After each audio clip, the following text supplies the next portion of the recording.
Shame is something we all experience at times, and it's completely normal. For many, shame first develops in childhood, when the brain is not yet fully developed. A child's brain doesn't have the ability to see another person's perspective or understand everything going on around them. When a child has an experience or feels something they don't understand, they work to make sense of it and give meaning to what they are feeling or experiencing. That can sometimes lead to feeling shame. For example, imagine I am a child and I spill some milk. My mom comes in and screams at me for spilling the milk. I cannot understand why she's screaming. I can't understand that her reaction may have nothing to do with me. She may have had an argument with Dad earlier and is still upset. I can't understand that she is upset about her argument and not me.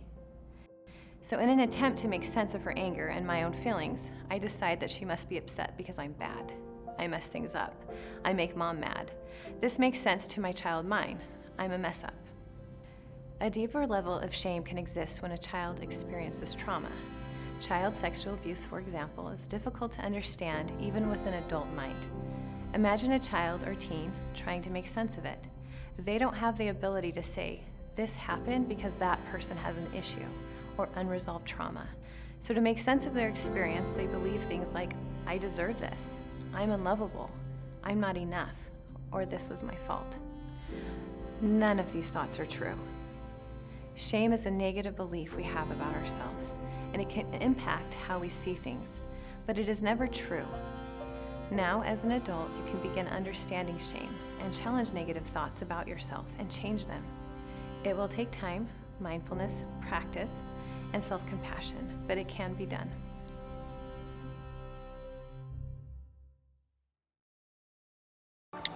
Survivors of sexual abuse often struggle with shame. Shame leads to feeling fundamentally flawed and unworthy. Shame is like tinted glasses that negatively impact the way you view situations.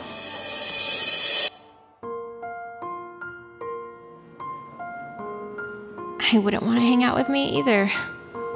I'm so annoying and I'm never fun to be with.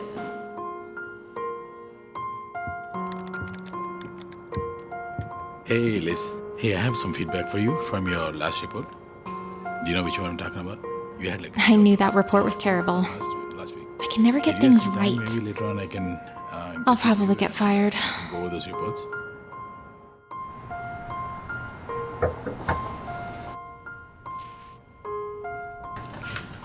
Happy birthday. Oh, thank you. Of course. I don't deserve this. You look beautiful. Why is he doing these nice things for such a terrible person? Fancy place I'm ready to take you.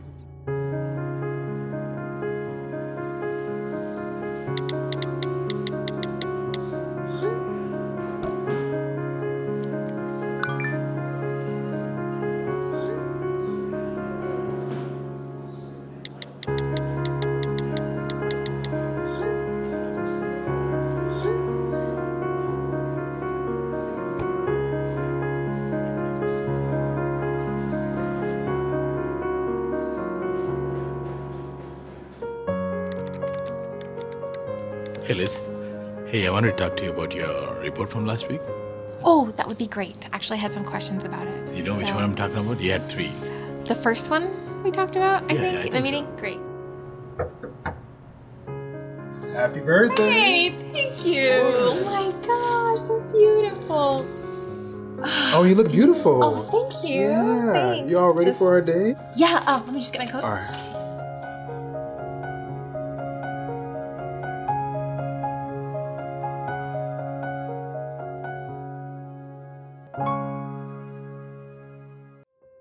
When you look at life through a lens of shame, it can be difficult to see clearly. Shame is common for a survivor of child sexual abuse to feel. But if it goes unchecked, then shame can slow you down on your healing journey. One way to address shame is to change the language you use, especially about yourself.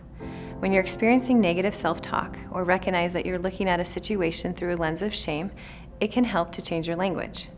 For example, instead of thinking, she seemed upset, it must be something I said, try taking the blame out of the thought. She seemed upset. She must be having a bad day. Removing self-blame from your thoughts can help you remove the shame from them.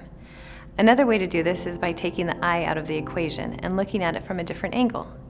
Instead of getting carried away with thoughts like, I am unlovable, question why you're feeling that way or what's leading you to make that statement.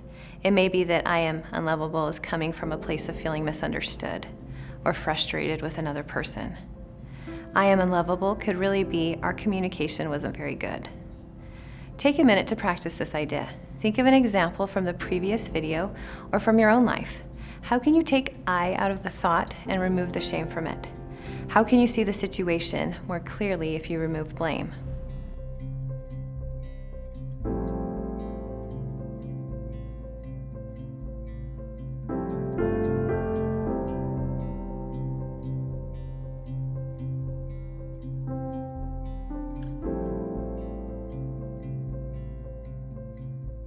Another way you can change the language you use when shame takes over is looking at the big picture and not making a moral judgment based on one situation.